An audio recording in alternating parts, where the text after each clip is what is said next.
Hello, and welcome back to another episode of The Fan and the Critic. After many years of doing this podcast, we are finally going to do a zombie episode. I think we've touched on a couple zombie movies here and there, but we've never had an actual fully dedicated episode for it. So today we're going to talk about quick general questions on our favorite things about zombie movies, and then we picked a couple of lesser known zombie movies in One Cut of the Dead and Seoul Station that we're going to be walking through. And joining us to go on our zombie adventure is recurring guests Ben and Carlos. So Ben and Carlos, welcome back to the show. Thank you. Hi. Hello. So before we get into it, so I think we chose lesser known zombie movies because we didn't want to just re-talk about Dawn of the Dead and 28 Days Later and those things because everyone knows those. So we are going to talk about lesser known zombie movies, but before we jump into that, I did just want to have like a quick discussion on some of the things we like and don't like. I think Paulo, like zombie movies are one of your favorite types of movies, and like we've never really talked about it, so I did just want to have a chance for us to talk more general before we dive into those two specific movies, because they are very nuanced versions of a zombie movie and not maybe the traditional ones that we have. So I threw you guys out a few questions, and maybe you're just going to do a quick round table here. So my first question was, what is your favorite kind of portrayal or incarnation of a zombie in a zombie movie? Whether it's, you know, the fast movie, like the fast zombies, the violent ones, the slow ones. Not just thinking what's the best zombie movie, but what are the types of zombies that you guys like? So how about Carlos? What did you come up with? I found a little bit hard because I like the old school kind of slow walker, the idea of there being a huge horde of slow walkers and that becomes the tension builds as you start to lose hope around just how many of them are. Like, I love that concept of like that kind of zombie. But the most modern zombies I think are the best ones, because the amount of anxiety that I feel that I can't outrun them, because first of all, I can't outrun them, and there's a lot of things that I can't outrun. But the idea of a fast moving zombie, you know, a la 28 Days Later kind of thing, is so scary. And I love watching it on film. I would hate to have that as an actual zombie. I think that'd be the worst thing ever. But yeah, I feel like that to me is the sweet spot. Although I really like the slow walkers, just because, again, I love the idea of just there being a hopelessness in numbers in that sense. Cool. I don't know, agree, disagree? I'll just jump in here. Yeah. I don't think there's an agree or disagree. I think it's really just that they're all amazing, and which one do you like the best? I like a shambler. I like the concept that this is an animated corpse and that it's got rigor mortis and it can't quite move as fast and as normal as it would, and it decays over time. Like, I like all of those kind of elements of the zombie. And I think, like, when we look at modern zombies introducing, you know, almost like a horde or the immediate impact of that tension that you feel when you're overwhelmed by a lot of shamblers with like a single one of these rage virus zombies, like, it really is just zombie movies are all about isolation. You hit it right on the head, and it's just a gas pedal to get to that isolation. So I like a shambler. Take my time. The creepiness of like running into one and being like, oh, and you can get away, but then you notice there's like two more just slightly off, and you start heading towards your house, and you know you're effed. Like, that's enough for me. I don't need, a football team to sprint at me. I just feel, I think, again, we're separating real life from movies. In real life, I feel like I do okay with shamblers. I feel like I can just easily navigate them and be like, I don't know. It feels to me more plausible of my survivability. So watching movies where they're like super quick and coming after you in hordes, and the other thing is, if one's attacking you, like that slow attack when they're coming at you just seems very doable, in the sense of like, I could take you on, like I could push you off, like, to the Heisman, or like there's a comedian that talks about, I think something Deckler. I forget his full name, but he talks about how dumb zombies are, like just as a concept, because all I got to do is wear leather jackets. Have you ever tried to bite through a leather like a leather belt? It's like, that's fine. Like, get off me, you little rascal, kind of thing. I think even jokes around. It's like, I'll just wear a leather suit. So Shamblers, in that sense, doesn't seem as scary to me versus like the modern zombies that need to have that hunger, that need to want to rip like whatever is happening and dig into your flesh. Like something about that is, I don't know. Again, that for me, that's the ultimate zombie. So just one more counter on that though. When they fall, eventually everyone dies the same way from a zombie horde, right? They all descend on your body and rip you apart. Yeah. The Shambler's going to do it slower. You're going to live a lot longer being eaten by Shamblers than you will rage zombies. Yeah. Yeah. Okay. All right. Debatable. Paul's on the fence, guys. You heard that? Yeah. No, actually, so I had a follow-up question for you two guys based on your like descriptions, but I think you kind of answered it. You're more comfortable with the slow Shamblers, and they're not as scary as the concept of a fast zombie. So that's why you like them more? I also I like zombie movies in general, and it feels like that's kind of the OG zombie. Yeah. Right. That's part of what I like about them, is that it's just kind of the original. So that, that's enough, I guess. I mean, it's not that I think that I would, like, I'm going to die to either one of them. I mean, be one of those guys that I don't know, but like I catch a glimpse of a zombie and it's like confirmed. I might just, take the trip, off. I'm up. That's it for me. Peace. Yeah. I think like the original Shambler kind of zombie was meant to be a revival of something that's been dead for a while, right? Like the whole ritual, and they bring back the dead, like Night of the Living Dead kind of. That's why all of the dead rise from the grave. Yeah, I would imagine that's why they're slow, because there is that body decay versus the modern zombie where it's like infested with something, or do you know what I mean? Like there's a virus of something. And very scientific perspective. And they do show that delineation if you get into like good zombie literature or like good zombie movies, where like a fresh corpse will move faster than one that like crawled out of the grave and is like a skeleton. I think what is that book, World War Z? Yeah. Yes, they do a great job of delineating between the different types of Shambler zombies based on the age of the decaying corpse and what they've done.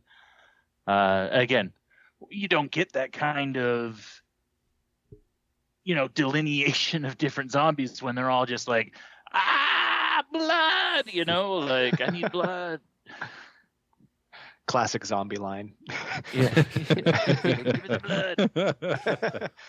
I'm going to cheat a little bit on this question, because I think for me it's very much mood based. So it depends on what I want to see, right? Like if I want to be scared, then I'm going to watch a fast zombie movie, because Shamblers are not, I don't get scared. They're easy. It's easy viewing for me. But I will say the worst types of zombies are the smart, fast ones. So you don't see a lot of them, but I think Army of the Dead is a good example. It's Army of the Dead. Yeah, yes, they're not like amazing. Fully smart, but I don't know. That one rides a horse. Yeah, I mean some of them like there's like some like a hive. Yeah, like a strategy, like a grouping, hierarchy. Yeah. The leader of the zombies is just basically a guy. Like, do they say almost like they're insects? Yeah, or like aliens or whatever it is. But basically, there's that, and then there's also lesser known zombie movie Day of the Dead, but like remake with Nick Cannon that like no one saw. I think Mina Suvari is in it as well. It's a seen this. It's like a direct John Leguizamo. No, that's Land of the Dead. Okay. So are they still in like an underground military bunker? No, it has nothing to do with the original. Why is it called Day of the Dead? Because it's stupid. I'll burn this restaurant to the ground. Let's get him, Poochie. Yeah. um, Nick Cannon. It's a White Castle reference. All right. Zombie. No, I know. What? Hoochie. Wait. Well, yeah. You say let's burn this to the ground. That's what they say in White Castle. Anyways. Sorry. Mind. Zombies. Zombies. Day, yeah. Day of the Dead. It is called Day of the Dead. Nick Cannon is 100% in it. Mina Suvari, I was right about that. It was 2007, 2008. But yeah, they had like a zombie, like they had this concept where if you were smart as a person or like really like an elite fighter or something, when you became a zombie, you would retain those traits. It's really dumb. They had like a scientist and he's just basically like Spider-Man as a zombie. So I think you say that, I challenge you to watch it. When you say Spider-Man as a zombie, do you mean like he can flip and shit, or? Oh yes, he crawls on the roof and he can crawl on the roof, so he can stick to walls. And I don't know, dude. I'm giving it a lot more credit. He just sold Ben on this movie. Yeah, I think watch you it. saw Loki. Watch it and come back to me. Marvel Zombies soft launch there. It's terrible. It's anyways. Watch it and come back. But okay, it basically takes away from what everyone likes about zombies. Like especially a shambler. It's like mindless. They just wear you down by like because they never stop. Versus these are just like ninjas that happen to be dead. That's the worst type of zombie for me. I think for me, I'm more on like the Carlos and Ben side of something closer to the Shambler. Like, I feel like when it comes to monsters, not just zombies, if the monster is more terrifying than an individual human, there should be one monster with many humans.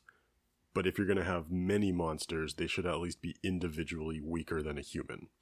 And I like the idea that you could probably survive like the zombie apocalypse because they're slow and they're dumb and they're mindless, but it's usually the humans' inability to work amongst themselves, which is what gets them killed. So it's like you have more of a dynamic element to it.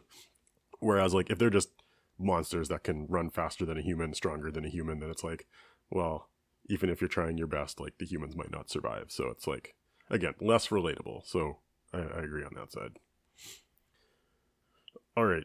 Second question, and I apologize for making this question more complicated than it had to be. I couldn't figure out a right way to explain it.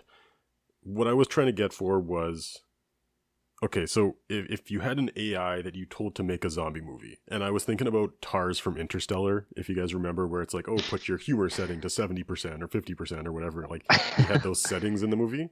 I was thinking, okay, if you have 3 settings from 0 to 10 to create a movie, what would you set them at? And I'm actually going to split one of them because I feel like it works better. But the 3 that I gave you were violence, comedy, and drama. From 0 to 10, what would you plug in to like make your ideal zombie movie? I'm going to split violence into gore and action because I feel like those are 2 very different things when it comes to zombie movies. So while you guys are thinking about that, I'll give you kind of my idea. So comedy, I would put it like a 3. Unless it's like a pure Shaun of the Dead, like absolute comedy movie. I don't want to have like too much comedy to like undercut the stakes of the violence. Gore, I want to add like a 9 or a 10. For me, that's like the value of a good zombie movie is like, I want to see someone's intestines get ripped out and like all that fun practical gore. Action, more like a 4 or 5. Like, you know, you get a little hits of action here and there. And I would go for like a 7 on a drama. Like I drama, like not being like Oscar winning drama type thing, but more just like, I want to see the connection between the people, like, and like what they're going through and relate to them. So for me, good zombie is sometime in the background and like the characters themselves are what make it. So that's how I would pick those 4. But what would you guys look for in a zombie movie? Maybe I'll start with Paulo first. Okay.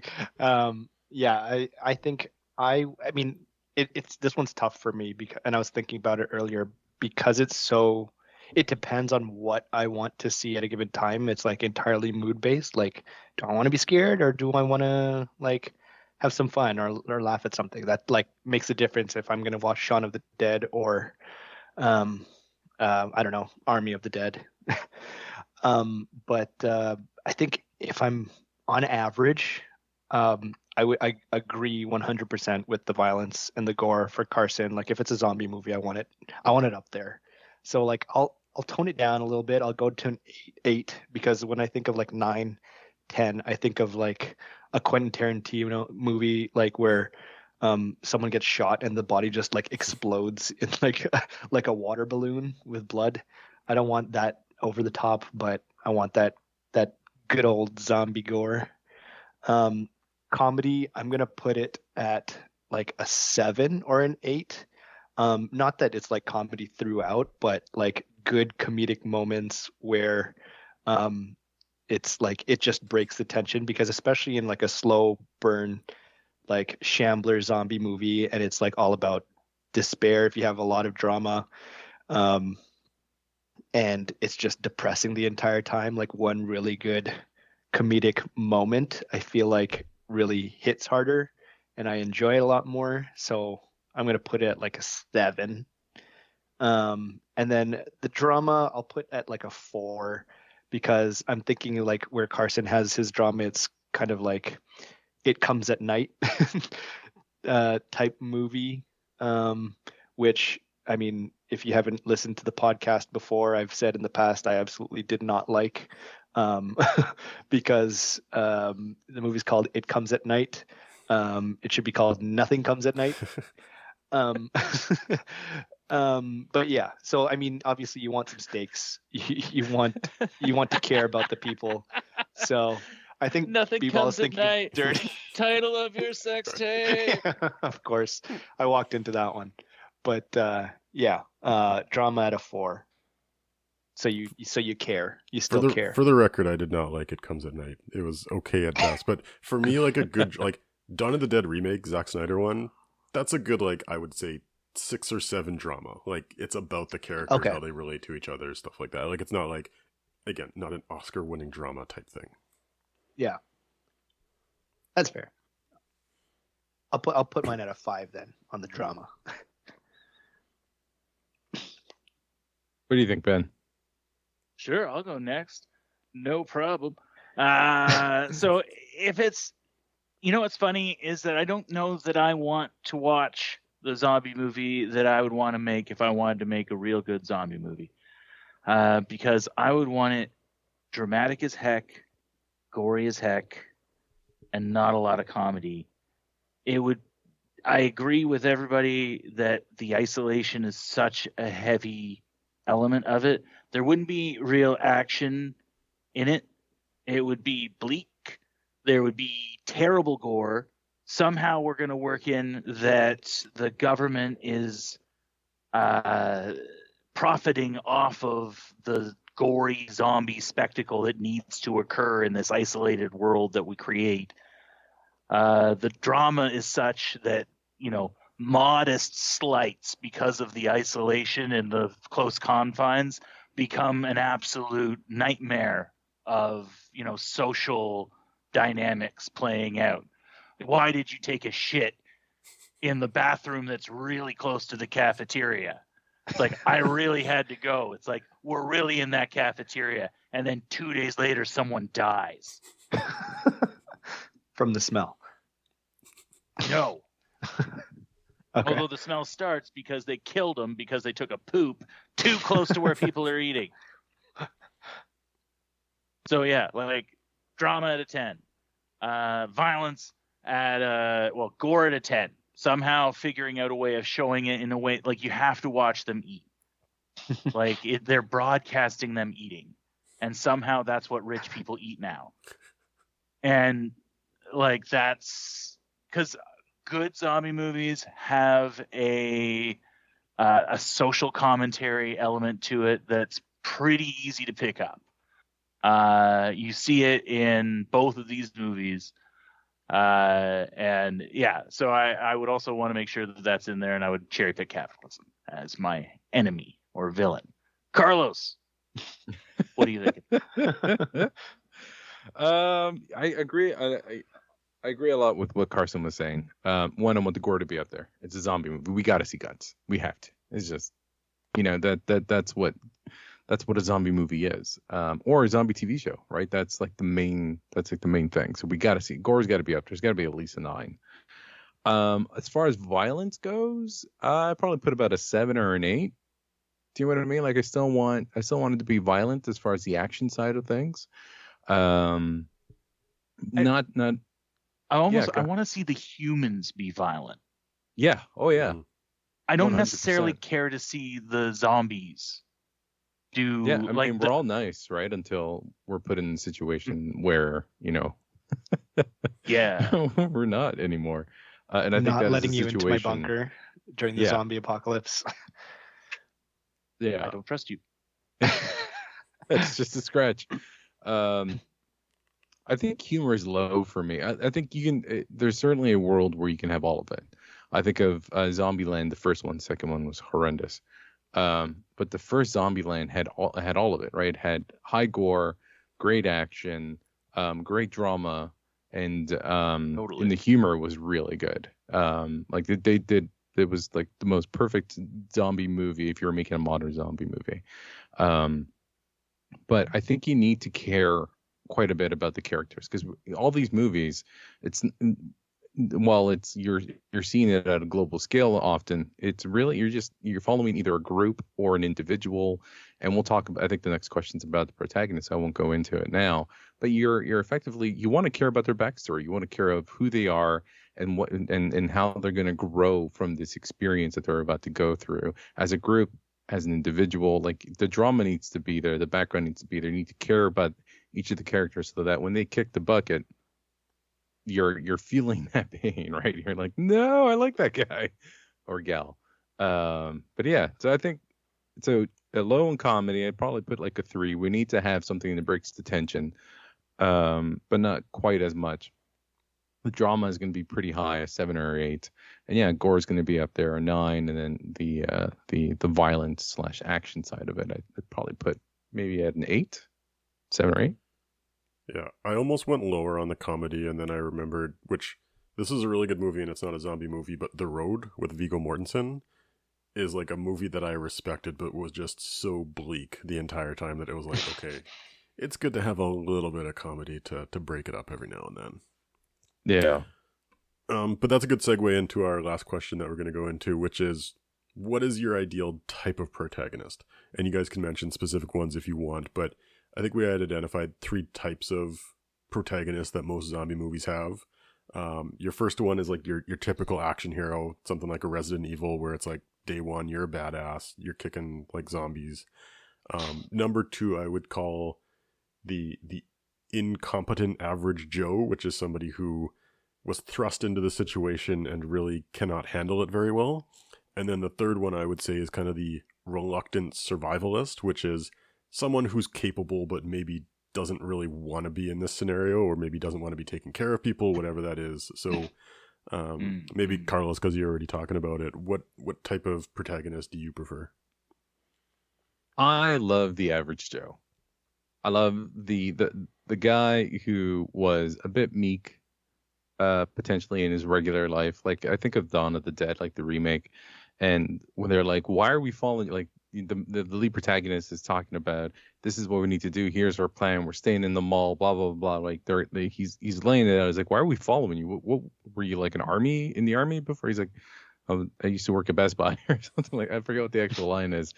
But I love that. And same with like Shaun of the Dead is another good example of somebody being thrusted onto some sort of leadership kind of role, and an unlikely hero, somebody who you never saw it. Like it's the true underdog story. You want to see this individual who might have been kind of, quote unquote weak, as society might have titled that individual, become more than he was in his normal life and overcome this great obstacle, beyond everybody thinking that they possibly could. So I love that kind of protagonist, because you can see a lot of average individuals in that.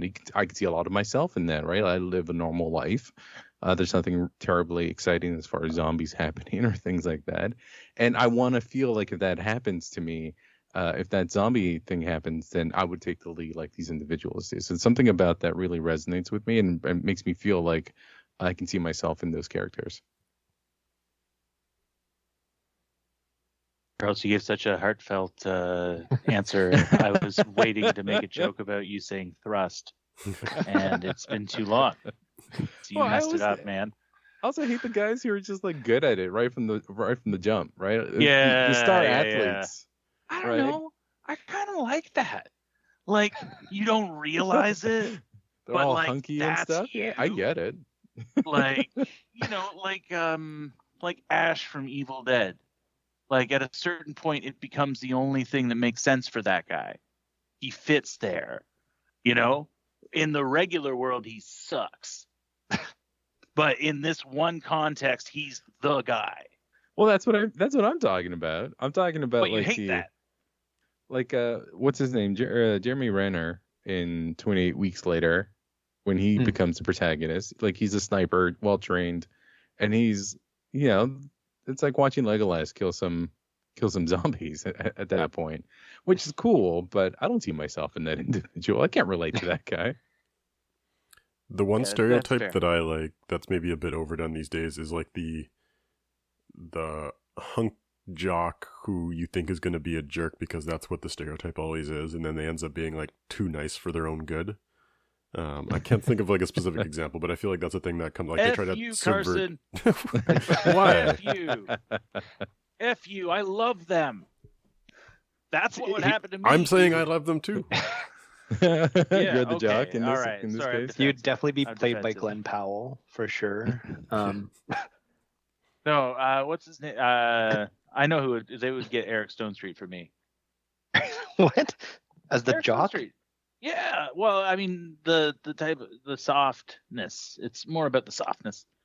Like still robust, right? But and like capable. But then it gets too. He's too nice. He's too nice. He's got a name like Moose or Bull. We kind of had one of like a similar character to that in one of the movies that we watched. He was in the movie for a whole like 4 minutes, but I got the sense that Right, yeah. I don't know what you're talking about. yeah. Well, I think I don't know if B-Ball remembers based off his face, but I'll bring him up. He's in my notes because he left an impression on me in his 4 minutes. Interesting. Okay. Cool. Any last comments on protagonists before we jump into these two movies? Yeah, I just want to add, like a slight variation of the average Joe type protagonist. It's very specific, but it's like average Joe, but he's also very clever. He's not necessarily like super fit and he just outruns the zombies or just kills them all. He just knows, like he thinks of really good ideas. Yeah. John McClane. Sure, average like John Joe. McClane without the action or the fighting. Like Yeah. he's not killing any zombies. He's just clearing rooms very like methodically. It's like, you guys watch Community? Yep. So remember when they were doing the Halloween episode and they're all telling Halloween stories, and Abed's story is just very logical and like, okay, let's stand in the middle of the room back to back holding knives, right? Yeah. So that we're completely safe. Kind of like that guy. Obviously not that extreme, but a really good example. Have you ever seen the movie The Equalizer? Yes. What you're describing kind of sounds like that guy. Like although he does kind of like dip super into like highly John trained. Wick style. He's like But, super, yeah. Before he unveils how amazing He's he just, is, like, there's that part at calculating. the beginning where he's like really just kind of making a plan. Yeah. And it's like, methodical. Yeah. I thought Kinda you were like going to say, that. the Equalizer, like the opposite of Denzel Washington. Just the first like 10% of Just what the he smart showed. part. Making a plan. Yeah. He's that just a part. project And then- manager. He's just Yes, standing there and then thinking you as cut zombies out are the eating him. part where he turns a big pencil into a machine gun, right? Yeah. Like you cut that part Yeah. out. That part is not part of this. But okay, just to wrap up that last point, with a recommendation. I don't know if anyone's seen The Night Eats the World, which is a French zombie movie. It's the main character is essentially that guy. Like he goes to a party, he falls asleep, he wakes up and everyone's a zombie. And it's just him like trying to survive in this like apartment in this big French city. It's Paris. I don't know Sounds why. like kind of sounds like have you seen like hashtag still alive? It's Korean, right? Yeah. I think that Yes. sounds very similar. Where So- again, reluctant person thrown Yeah. into it, surviving in an apartment complex kind of thing. Yeah. It's similar to that, except this guy is like the hashtag alive guy was like more of like a doofus. I feel like he's just like completely incompetent. Not completely, but like he pulls himself together. But it's just like it's more interesting watching this guy, like what he thinks to do, like his train of thought, like marking the rooms and stuff like that. And like But French. yeah, but French. In a But small French. small city Wow, in, Carlos. in This is a family podcast. Unfortunately, he's French. Whoa, who said unfortunately? You guys know adding where's that video I got queued up here? That was Paulo. Paulo said it. Your Definitely call. sounded like B-ball. Your call if you want to play the sound clip, Carlos. Oh man. All right, I'm going to transition into talking about the two movies that we had queued up for this movie, which is One Cut of the Dead, which is a Japanese zombie movie, and the other is Seoul Station, which is a animated Korean movie, which is actually the prequel to Train to Busan. I'm going to start with One Cut of the Dead because what happened is what I hoped would happen, which is I was watching One Cut of the Dead, and I got halfway through, and I was like, boy, I really hope somebody turns it off and thinks that that's the end of the movie, which I believe happened. We figured out a couple seconds before hitting record. So, B-Ball, I'm hoping you can explain to us what your perspective that One Cut of the Dead is about. And then when you're done, Paulo, I'm going to have you run him through what actually happened after he turned off the movie. Oh, I would love to. I'm also surprised that you said you liked it, considering you only saw the first 30 minutes. It's like, what is the movie equivalent of a novella? So it's very succinct, and it's your classic zombie situation. But I really liked that it was all done in one shot, and really kind of cool how. Pardon? One cut. yeah, one cut, all done in one cut. Very cool. And yeah, like, sort of classic kind of like, I don't know. Somebody told me that it was put together on a budget of like 25,000, which is, you can tell, but, pretty cool. And then has some classic, like nonsensical zombie stuff happens all throughout, very eerie kind of vibes. And then, you kind of have your classic, the protagonist kind of carries through the entire movie. There's this whole thing where, I'm not describing it very well. There's this whole thing where like there's this director, and initially you think, oh man, this is going to be weirdly directed, like weirdly acted. But then it turns out that it's a movie inside of a movie. And so yeah, pretty cool. Interesting concept, although some stuff they kind of break the I think they expand a little bit for the artistic elements, so pretty cool. And again, like, why make a long movie if you can get your point across in just a short period of time? Yeah, so just to add on to that, so basically it's a movie inside of a movie. So there's a film crew shooting a zombie movie in like a warehouse. And you're seeing it from the perspective of them between takes. They're resting, they're rehearsing for like the next line. And then all of a sudden, they're filming a zombie movie, but then actual zombies come and, attack the film crew, so on and so forth. You should point out that from the jump, the director is really kind of aggressive and brings that kind of, again, that eerie creepiness that you get from characters in zombie movies. Of just really setting things into this weird vibe tone, and he kind of jumps in and out. It again, kind of weird. It's like eccentric. Very, yes, yeah. But like, again, you're not supposed to necessarily understand all the pieces of what's happening in a zombie movie. So dug it. Yeah. Yeah, and it's kind of weird at some points. I like the love director this just breaks the fourth wall at some point and talks right to the camera. The camera person like falls down, and it's kind of like a first-person view type thing. So yeah, there's a lot of like interesting film techniques going on. So Paulo, why don't you explain what happened afterwards?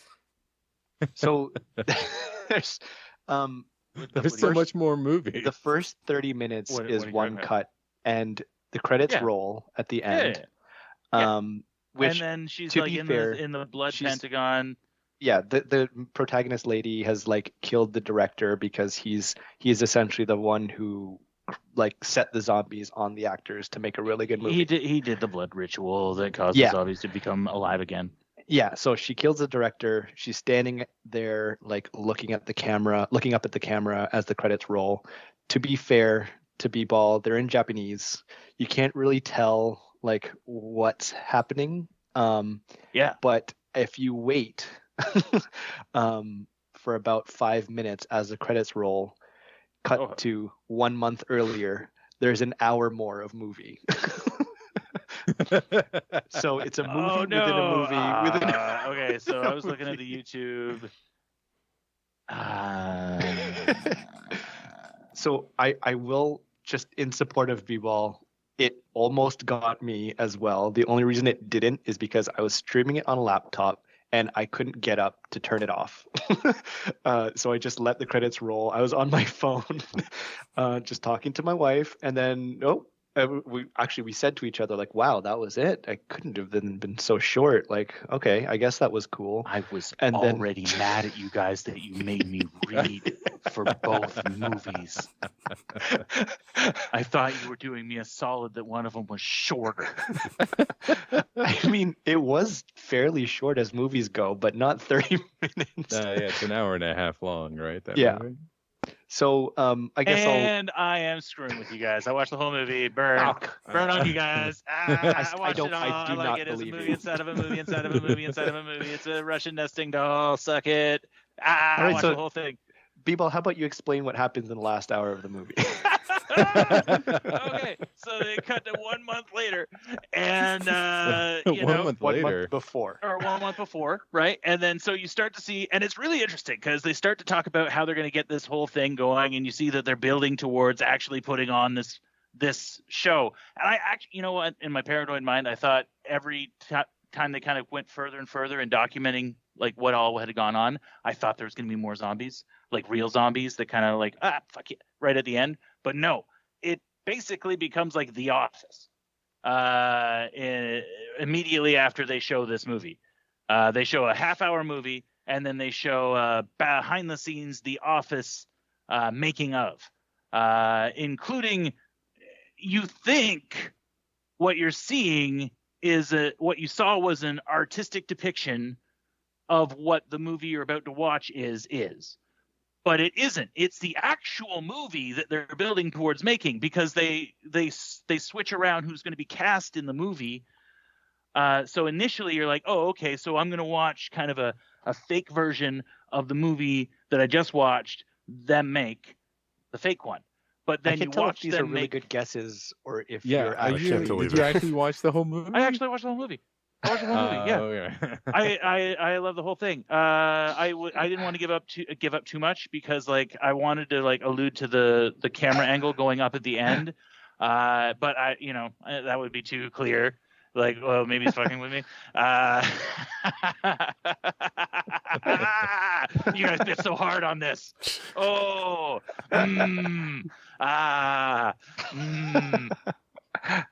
Carlos is looking for that video right now. It wouldn't make any sense. This is a righteous kill, Carlos. Don't play the clip. Yeah, no, it again, very interesting how they did it, and really neat kind of Quentin Tarantinoing the grindhouse style zombie movie that you saw, filling in the gaps. And then even like it keeps going. Like I was worried when I saw the final credits and they showed the recording of the recording of the recording of the recording. Yeah. Of it's the like zombie real behind movie, the scenes. the clips. real behind the scenes of the fake behind the scenes of the fake behind the scenes of the fake behind the scenes of the movie that they made. Like, it's hard to keep track of how many different ways they showed you the inside of this. And I like obviously they give up the ghost with like that final behind the scenes kind of show, and the thing that they didn't actually film the movie they showed you while they were filming the movie that you watched. Somebody who hasn't seen this movie is listening to this and has no idea what's going on. It's a zombie I'm movie. realizing Inception. I've said, like, if you haven't seen this movie, it sounds like I'm trying to explain quantum physics through a movie plot. But if you have seen it, I'll say that I hated the first half of this movie. The first 30 minutes. Yeah. The one cut. I was like, what the fuck is happening? I couldn't figure out, because the thing that was getting me is this movie is held up there as like one of the best zombie movies ever made. It's 100% on Rotten Tomatoes. Yeah, I couldn't put two and two together. It didn't make any sense to me. The acting was horrible. The dramatic pauses, and I'm just like and watching the boom guy just sitting there while all, like the zombies attacking them, and I'm like, what the fuck is happening right now? Why isn't he engaged? And then like just the bad visual effects, and I was so mad at the first 30 minutes of this movie. And then I'm like, and as soon as he broke the fourth wall, I'm like, oh, okay, I don't know what's happening. Like I can't guess what's gonna happen, but I can tell there's something more than what we're watching. And then, you know, once it got to the second half of the movie, I absolutely fell in love with this movie. I fell in love with the characters, the passion that the director had for like making the movie. You can really see it. And again, like back to what we were talking about, like really caring about that the guy who was directing it and his home life and wanting to connect with his daughter, and just that whole storyline was so good. And at the end, when they finally did it, I had the biggest smile on my face when they had like the human pyramid to get the camera shot, because at the end they come together as a team. They're all kind of, do you know what I mean? Just a bunch of like, it's very sweet. It kind of has almost like an end of summer camp vibe to it. Yes, and they got there so quick. Yeah. Like they make you, because it takes a while for them to finally get to the point where they're revealing that kind of core positive storyline, because you have to reestablish the director's kind of, you know, bum out situation. Yeah. Because the idea is that like the studio is getting this director to film this really low budget zombie movie, which is probably like the real story of how this movie was made. But they're also like giving him all these actors, and like it's just he's the only director who'll do it, because the idea is so absurd, and like all of his actors have some weird quirk. Like one of them I think had like IBS. Yes. Oh, I loved that. I hated it when I watched it for that first half hour. I'm like, that makes no sense. What's going on there? And then to have it explained, and then to go through the action, like seeing that poor man having to take a shit on the side of the set. Like, because it's okay. Question for everybody: is this a zombie movie? I would say no. I would also say no. I think it's a movie about making a movie. Yeah, I agree. And it's structured really coolly. And initially you are like, I like those kind of movies where they don't explain shit. They just drop you in.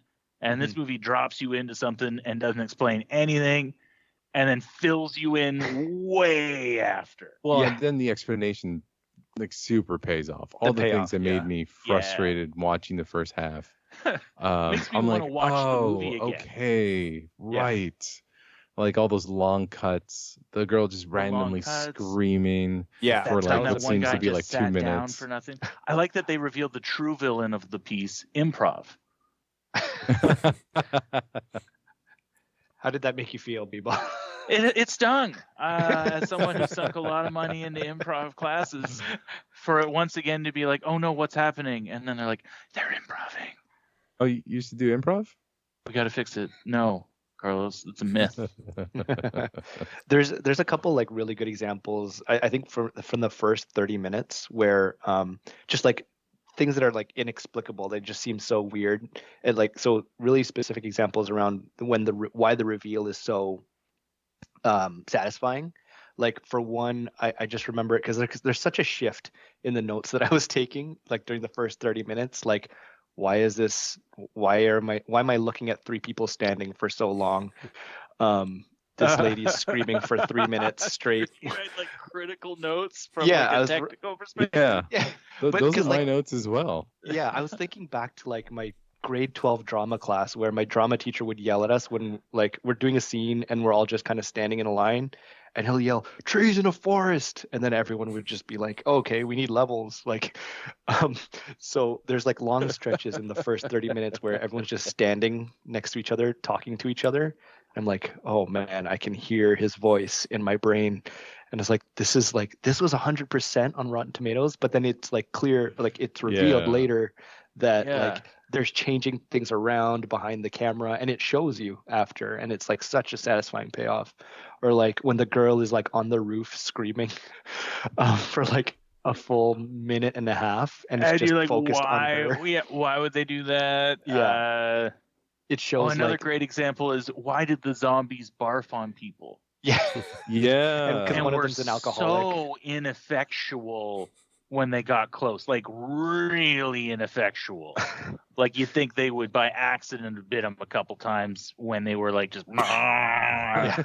but no, that's just a really drunk old Drunk guy. and sick people, yeah. Yeah, And like the yeah. drunk old guy was like when he was a zombie in the first bit, it looked like he was like dancing and he was doing all these weird like Michael Jackson Yeah. poses. Right. Yes.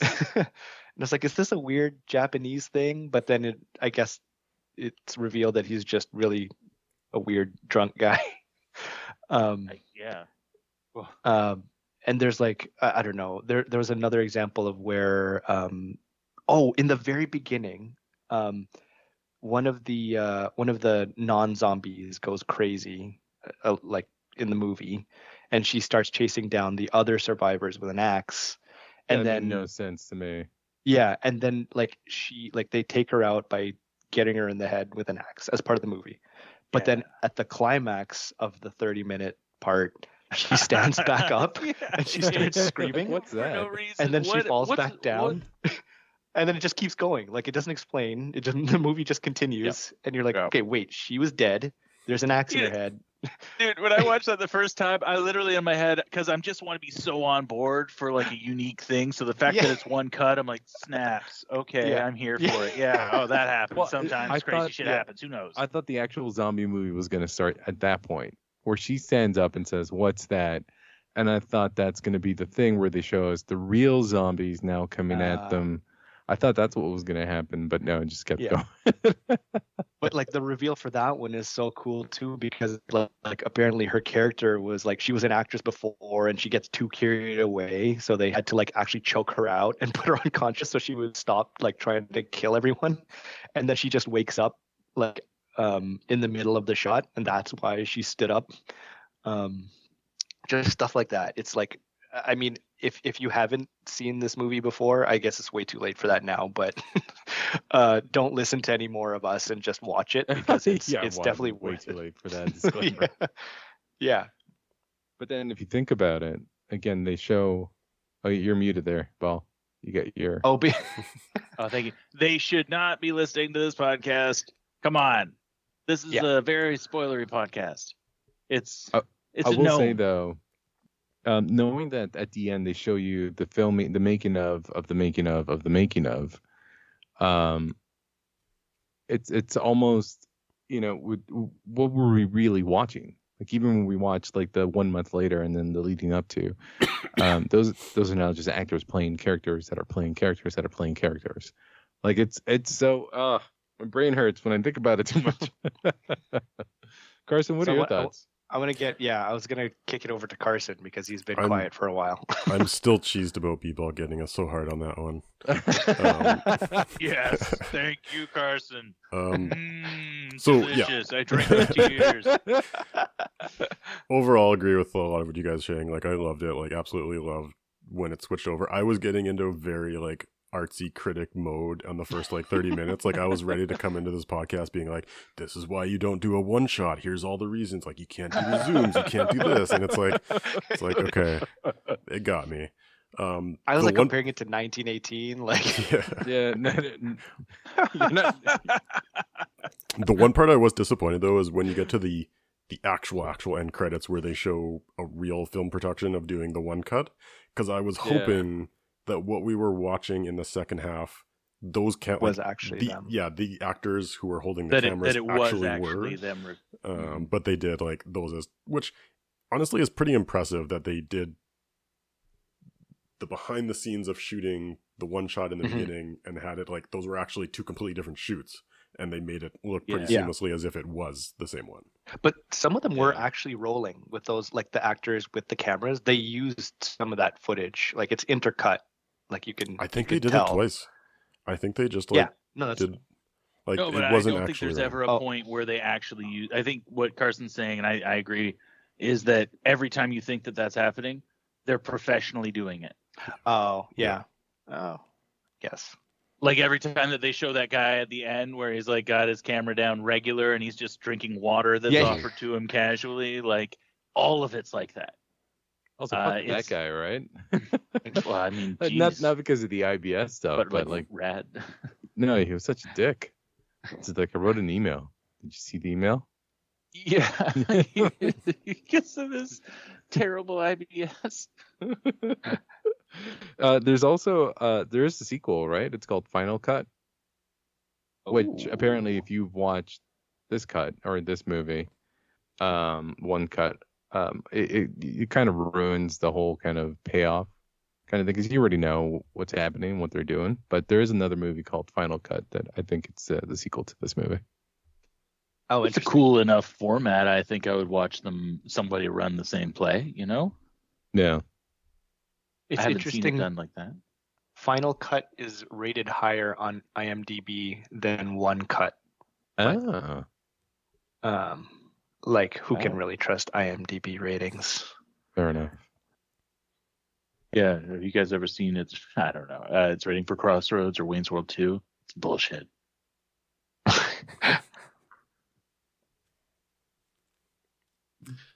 Okay. But yeah, any final thoughts there, folks?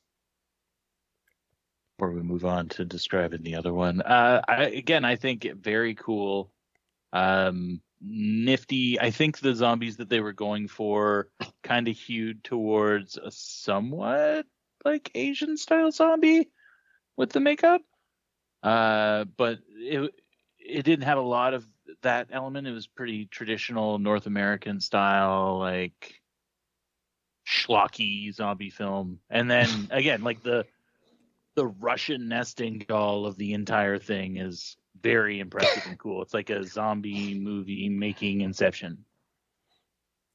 Yeah, the one last comment I'd make is I think, Carlos, you were saying like this isn't really a zombie movie. I would say this is a zombie movie in the same way that Die Hard is a Christmas movie. Like you can maybe justify it, but it's not really. I'm glad we justified it for this We're episode. not going to get into this argument. It's a Christmas. All right, let's move on to our second movie that we watched, which is Seoul Station, which is a animated prequel to Train to Busan. Carlos, this is your recommendation. How about you do a quick rundown of what this movie is before we jump into it? Yeah, I mean it's funny because it's one of those movies that I heard. I mean I've watched Train to Busan like a bajillion times, and so when I heard that there was a prequel to it, I was like yes, and then I thought it was animated. I'm like not that I don't like animated movies. But I typically have to be in the mood for it. But when I started watching this movie, it just absolutely blew me away about how much I cared about the characters. Again, the character development was great, the social commentary that it was making. But it's called a prequel, but I think it actually kind of acts in parallel with the original movie in that the zombie infestation is starting, and we get to watch these characters, specifically homeless characters, and again the society message, the societal message that's being played around that is how little we care and believe, and in homeless people, and just how prevalent that issue continues to be today. And how we treat them, I think I really enjoyed that aspect of it, but it was also just a really good fucking zombie movie. It was scary in all the right ways. and I didn't feel like I had to be afraid of these zombies because it was animated, which made it a little bit safer. But again, we're following a I don't know if I would call them a protagonist, but it's a lady who has kind of gotten away from a very horrible life that she was leading. And when the zombie apocalypse kind of breaks out, and we're kind of following her experience. She's kind of homeless in this at that moment because she has that weird breakup with the boyfriend. She has nowhere to go. She's going to go and stay with the homeless people in Seoul Station. And then we get to follow her experience trying to get back to her boyfriend and who we think is her father. That's also an interesting dynamic to watch them try to navigate the zombie apocalypse, and for some reason the things that make sense to them, things that make that's safe for them as a next step is just to try to get to her. That's the thing. Instead of looking after themselves, instead of like maybe we just get out of Dodge because we have a car, we can hit the highway, go into the countryside, get out of here. Their choices are to go and find her and make sure that she's safe, and she's just trying to get to them while the chaos ensues all around her. I think it's a brilliant movie. And I would love to hear your takes on it because, again, super great movie for me. So one question I do have, because you had mentioned you had watched Train to Busan a lot of times. It's been a long time since I watched Train to Busan, and I was trying to read where the overlap is. But my recollection is the outbreak in Train to Busan basically happens in the train when they're already departed the station. So is there any overlap between the actual stories or characters in these movies, or is it... No. I think they're just happening at the same time. They're in parallel, like Carlos said, because in Train to Busan, it's not the outbreak doesn't just happen on the train. Like, it's focused on the train, but it's also happening elsewhere. So this is what Seoul Station is. Because then we get into Peninsula, which is the third movie, which ended up being on our top 10 list one year, despite the fact that I hated it because you loved it so much. That's my top 10 list. Think of it like A Quiet Place, Day Zero, or whatever the latest one was called. Again, same world, same universe, but just different storylines, kind of thing. Yeah. No, you don't agree, Paula? No, I agree with that. I was gonna say, I was gonna make a comment about how A Quiet Place Day One wasn't as good, but no, it's not, but we don't have to get into that. No. Sorry, B-Ball, I cut you off.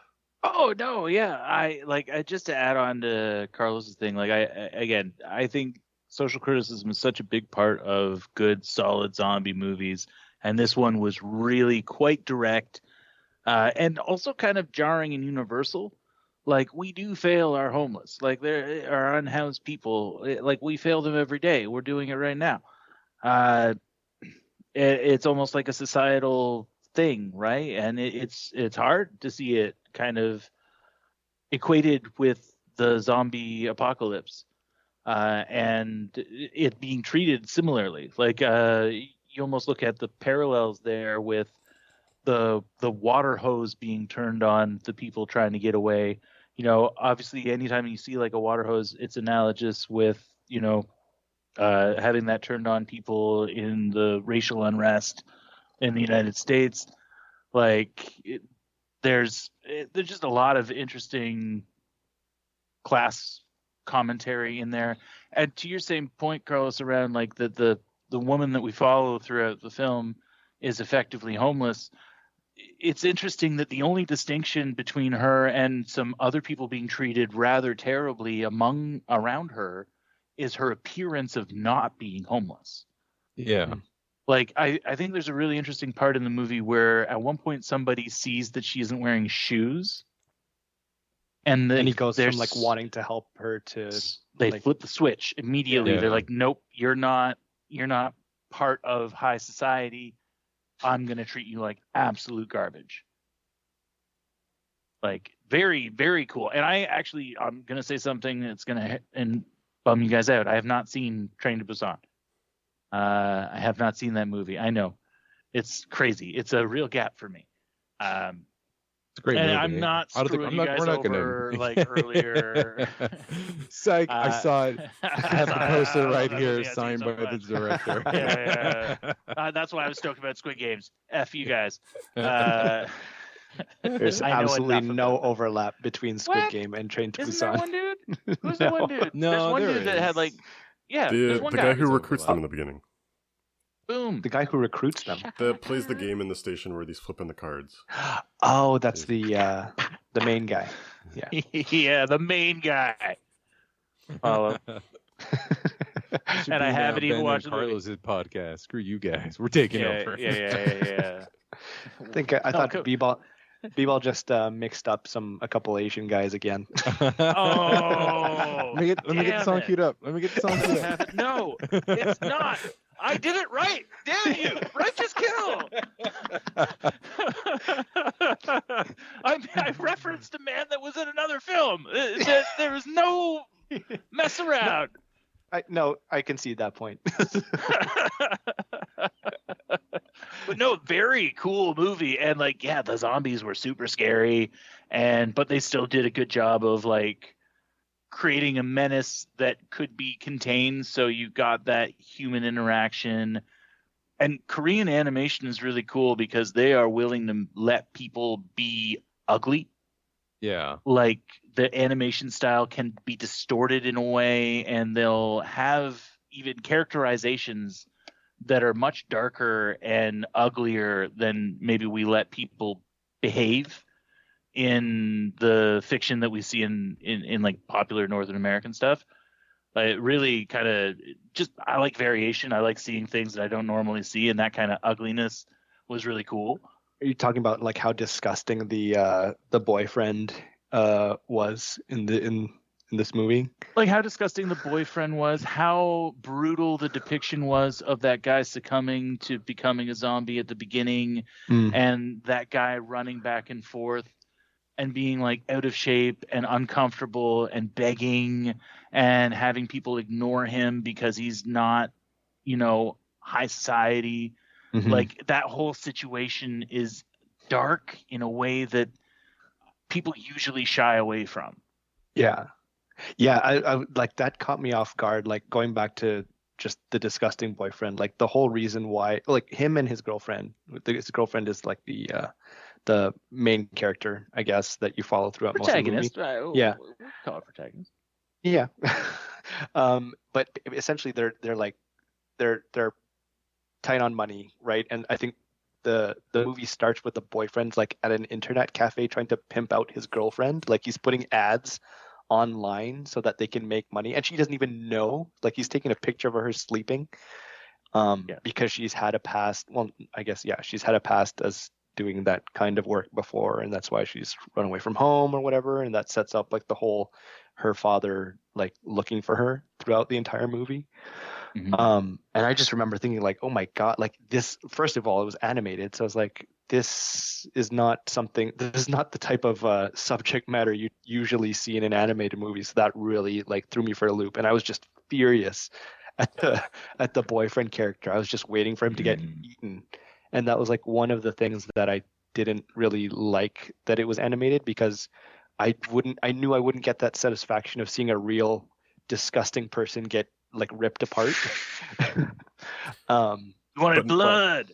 Not only that, but it's like they don't give him that type of like the guy who ends up being like the real bad guy at the end. They give him kind of a satisfying death, but it's like that boyfriend character it's like they almost try to have him be redeemable at the end. Like they don't follow through, and it's kind of weird considering where he started. Yeah. But again, that goes back to my initial comments around like the heroes that I like to see that they become a better version of who they are, and they're given this opportunity to become, like some people go the opposite, right? They go kind of warlordy in zombie movies versus, hey, I'm going to be a hero and protect people. But I like that they try to show him to be somewhat redeemable. And not necessarily likable, because you can't forget anything that he did at the beginning. But I love that, again, he's given that opportunity. He does take that opportunity. Yeah. There's a bit of like, I had led a shitty life. I did wrong by this person. This is the one right thing I can do, kind of thing, I totally agree with that. It brings a lightness to it that they could have made the choice that both of those dudes were trying to track her down because she's their meal ticket. Mhm. It's just a monetary thing for both of them. They're total pricks. And to have him kind of pull out of the complete nosedive of a human being that he was being and have a slight redeemable quality in there. I mean, I guess it almost works. There's a balance because it almost works, but it also kind of gets overshadowed with how much worse the guy who's pretending to be her father was, because it turns out that he was her old pimp and she owes him money, so that's why he's been looking for her. By the way, he's so determined in the zombie apocalypse to get money from a girl that I don't clearly think it has doesn't have anything any. to do with the money. Yeah, I think guess it's right. I think it's more like he sees her as his it's like property. a control thing. Yeah, Yeah. and she ran away. And double down on the things that right? Yeah. Controlling women and using them. It's almost like he's running to the gun store or you want to be one of the first ones to loot the Walmart. Yeah. I guess.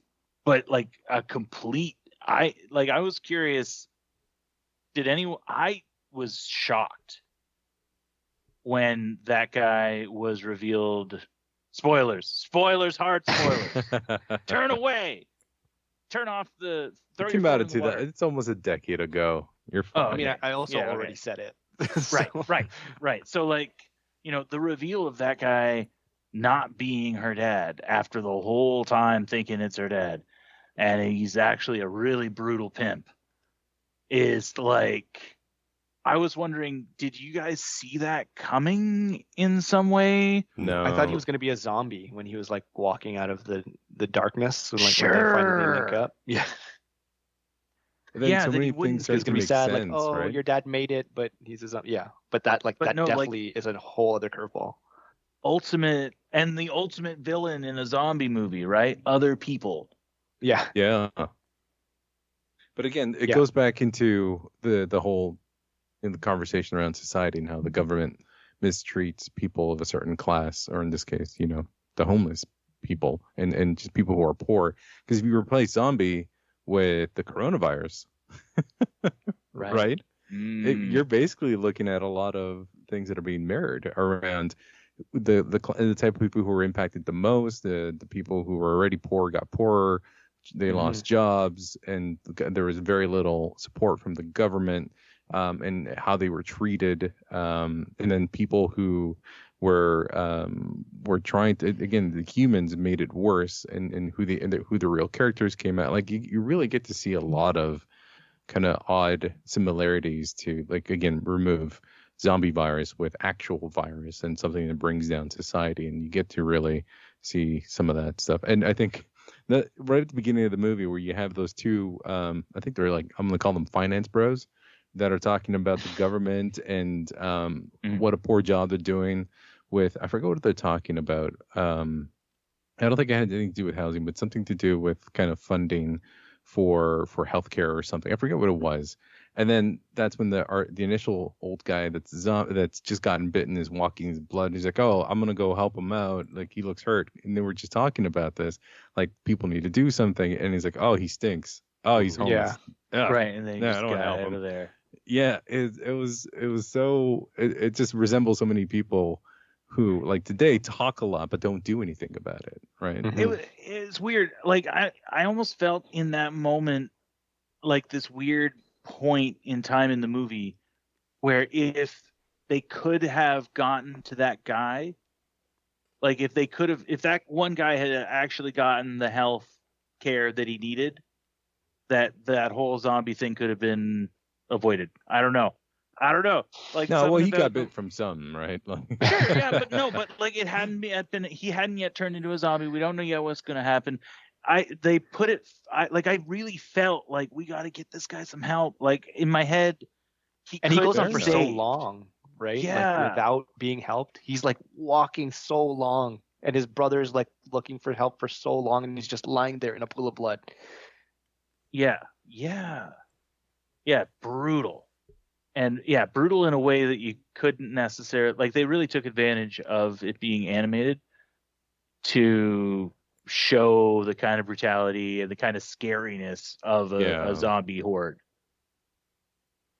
Yeah. The one complaint I'll have on the zombie ahead. horde thing, there was a lot of looping animations. So if you had like a crowd of zombies run by, there would be like 5 zombies doing the exact same motions, which kind of took me out of it a couple times. But it's like, because it's an animation, you kind of forgive some of that stuff. Yeah, it's just so bloody expensive, right, to do it.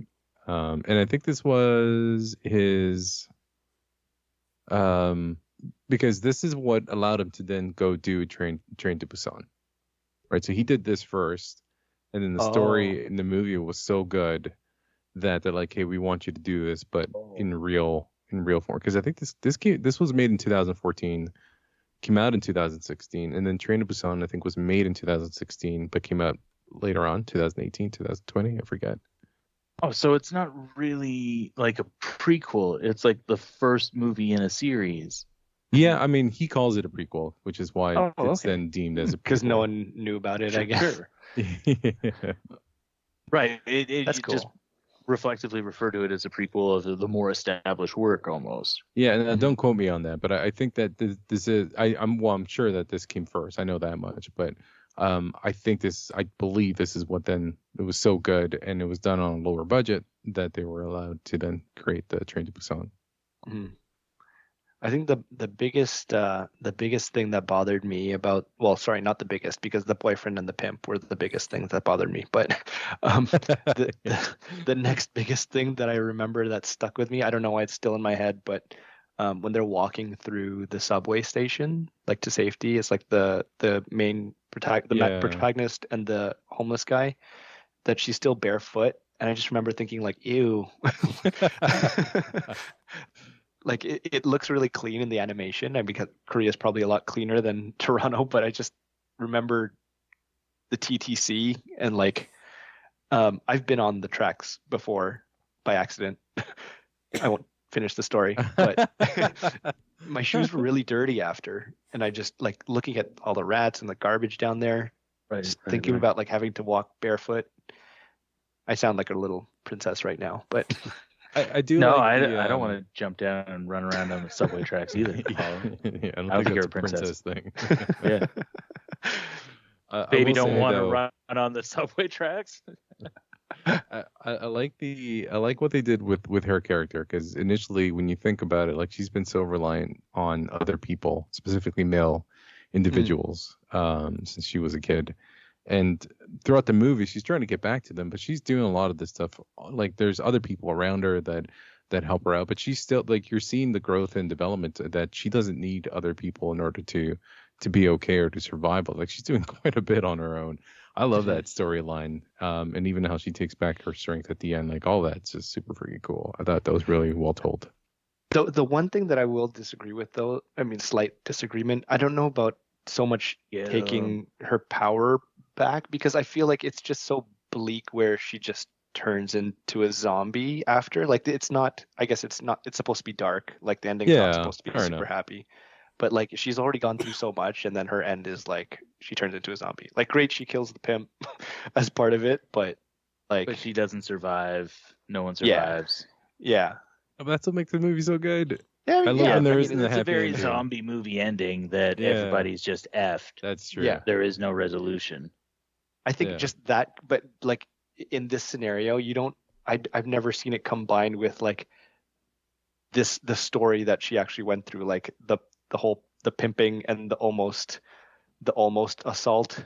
Like, it just felt like a lot for this poor girl, but it would have been nice if she lived, for sure. Yeah, but it's not that kind of movie, clearly.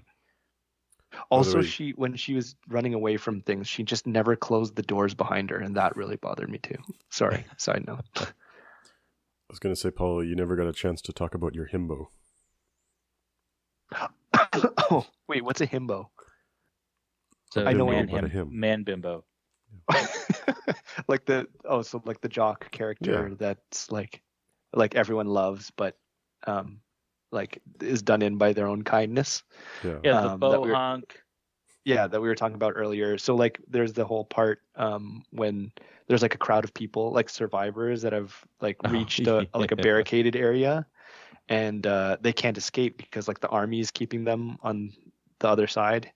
And then there's like a barricade keeping them from the zombies, and then there's like a group of guys, like young strong guys with like bars and swinging they're at just zombies. yeah, they're fighting the zombies off.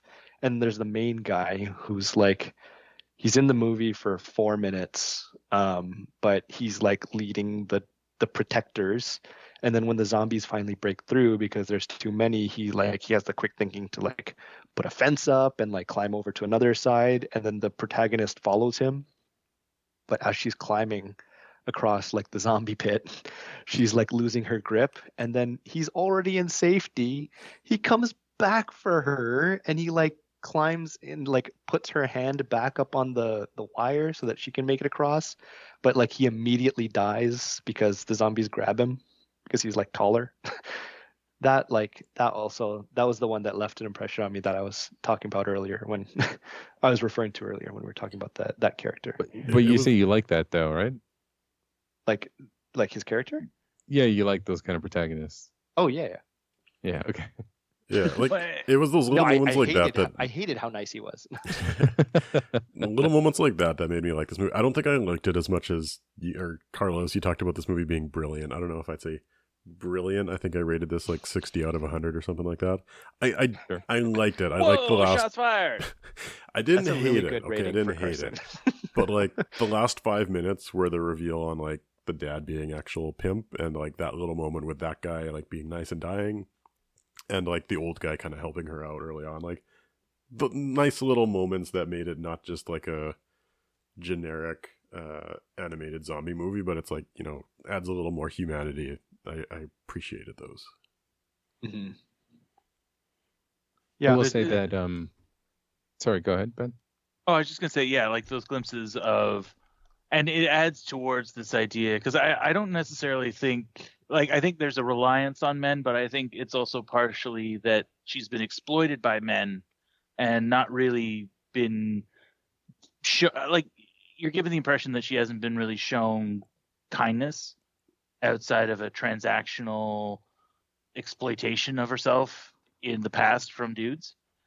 So like those moments are very like that guy choosing to help her without there being a immediate positive impact for him when they go across that chasm, I think is partially to try to show redemption and hope in a situation that is hopeless.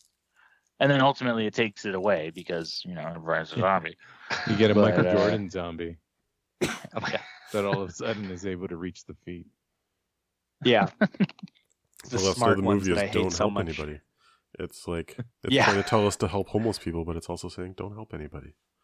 Or only help homeless people and no one else. Yeah. I think we have a friend who's really told me that if there's ever a zombie situation, I'm not allowed to be part of the group because I'm too nice. He's not gonna let me in his group. Yeah. Oh. Like somebody knocks on the door, is like, I have a kid out here. I'm like, come on in. I'll be your hero. My dog's too yappy. I'm not making it long. Oh yeah. A Quiet Place would be like your. Actually, mine too. Impossible. I wouldn't. It would be short. Yeah. 5-minute movie. Yeah. Yeah, only a half-hour movie. Psych. I stayed alive the entire time.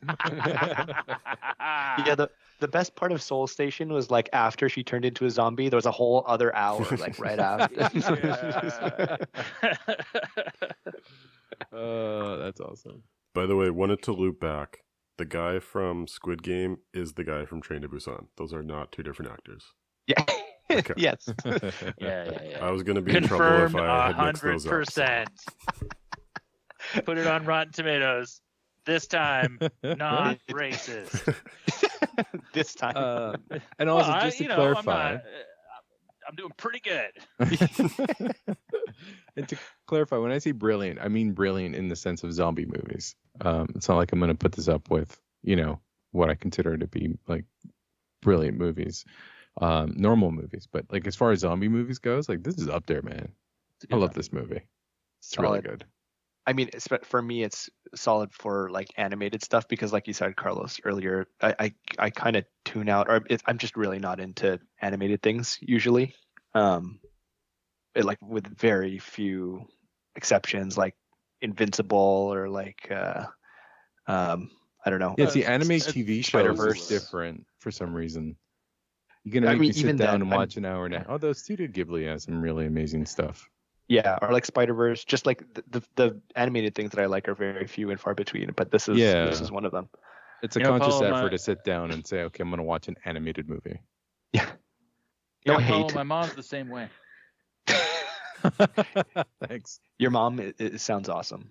Yeah, no, she just has no truck with anything animated. She just like people aren't yellow. I'm not into it. She people are Wait, not what? She just does not watch Anything with yellow people in it. The Simpsons. Oh my God, Paulo, no. I'll be honest with you. That's what I thought That's you where said. you went too. That's what I thought you said. Oh my God, no! The Simpsons are literally yellow. Mom, you can't call those people like that anymore. Dude, we're talking about Wow. anime. Shots You fired. said that We're people talking aren't about yellow. animated things and how you can't get into animated stuff. I picked the most Okay. popular animated show. We're just painting Notoriously this known picture. for having yellow skin. Okay, now I gotta put the song on. Good. Put the song on, Carlos. Righteous Kill. I'm sorry. I'll stop doing that to you one day, B-Ball. It's not. This is a shared problem.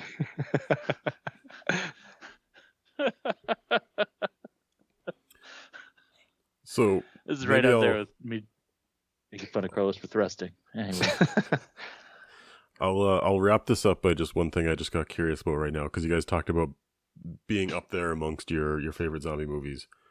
Just out of curiosity, what would be your favorite zombie movie of all time, if you had to pick one? Shaun of the Dead. It's one of my favorite movies, period. So it's It's a really good movie. If I do it quick, can I pick 3? Sure. Okay, cool. Dawn of the Dead remake, 28 Weeks Later, and Brain Damage / Dead Alive. those are good choices. I think Carlos is still thinking, so I'll go first. I'm going to say Dawn of the Dead remake as well, although I think part of it is because I just want to be trapped in a mall. So Yes. Also super weird to see Phil from Modern Family just completely. Yeah. I think we know What the about that scene, gal right? From Yeah. Road to Avonlea, kicking ass. Is it Sarah Pauli? Yeah, it is Sarah Pauli. Yeah. She's Amazing. amazing. It's really hard because Train to Busan's really up there. Train to Busan- yeah. It's so freaking good. But I love Shaun of the Dead. Big fan of Dawn of the Dead. 28 Days Later. I don't think 28 Weeks Later is better than 28 Days Later. But it's subjective. It's subjective. But I really like 28 Days Later. It helped that I think I was in England. No, I was in England when 28 Weeks Later came out, and I watched it in theaters there. Cool. Yeah, that was really neat to then go outside and be like, hey, you were just on that big screen.